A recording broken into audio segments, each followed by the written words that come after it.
السلام عليكم ورحمة الله وبركاته. kabajamtoota miseensota waldaa aksiyaan Orobeez iddoon har'atti argamnu bulbulaadha.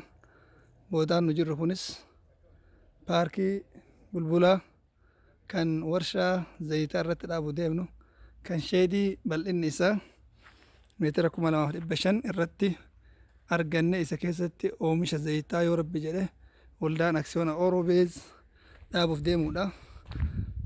Duuba irraan kana fakkaata.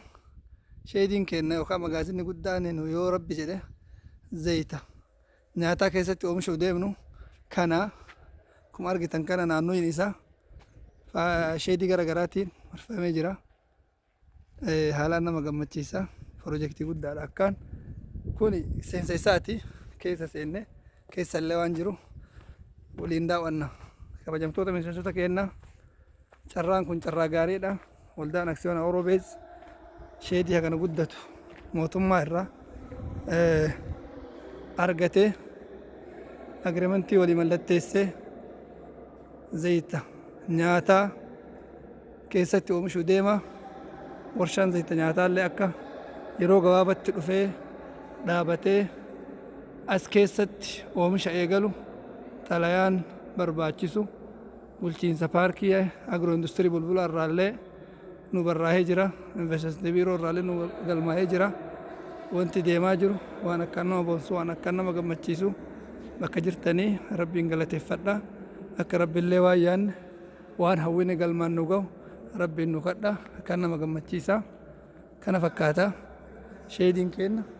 Sheediin agiroo industirii bulbulaa irratti argamu jechuudha. Akkaan guddaadha. Akkuma argitan kana keessi isaa wanti barbaachisu hundi akkaan guutameera. Amiin amiin amiin galatooma.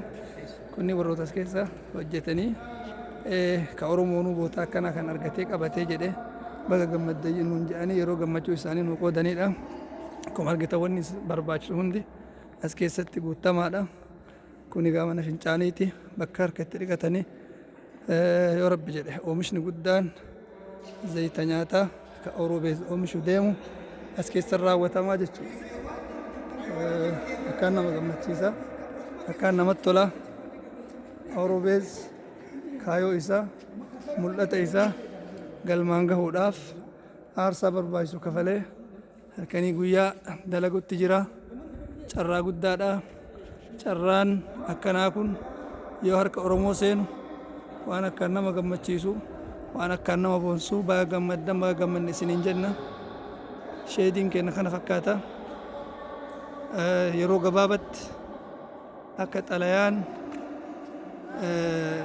iddoo barbaachisu hundarraa xumuramee maashiniin dhufee irra dhaabatu karoora qabnaa. Kanaaf obboleeyyan kiyya kabajamoo sheediin kenna kun waggaa 10 haaromfamaa. Kafaltiin isaas baay'ee salphaadha. Wanti keessatti dalagamullee gaaraantii guddaa qaba. Maashinallee kanamaa fidu mootummaadha. Ammas kan irratti erga dhaabanii oomisha eegalanillee gabaa alaatiif yookaan gabaa biyya keessaatiif namaa kaleessus mootummaadha. Kanaaf carraa gaariidha. Baga gammaddan baga gammanne isiniin jenna. Akka waliigalaatitti keessi isaa kana fakkaata.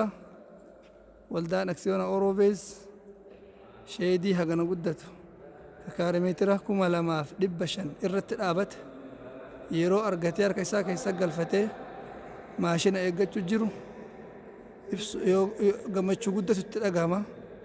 Carraa gaariidha. Walumaan baga gammanne baga gammaddan isiniin jenna. Keessi isaallee akkuma argitan fooqis qaba. Ulaagaan silaa warshaa kana barbaachisu warshaa zayitaatiif barbaachisu hundi keessa guutamaadha. Kanaaf gammachuu guddaadha kuni.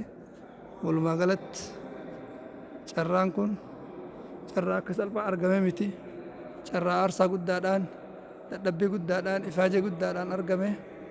Kanaaf waa arganne kana akka rabbi sifaa nu godhee kaayoo teenya galmaan nu gahee akkuma yaadametti akkuma dubbatamaa jirutti oomishni irratti eegalame yeroo gabaabaa keessatti miseensi keenya fuudha itti baafatee itti gammadu akka nuu ta'u bakka jirtan rabbiin kadha akkana fakkaataa sheediin Orobeez kan paarkii agro industirii bulbulaa irratti argamu kana fakkaataa galatoomaa isiniin jenna waan hordoftaniif ammas wanti hafe yoo jiraate viidiyoo biraa soraamne isin ergina ammasiif kanatti booraa isiniin jenna nagaan nu jiraadha. Assalaamu alaikum warahmatullahi wabarakatuh.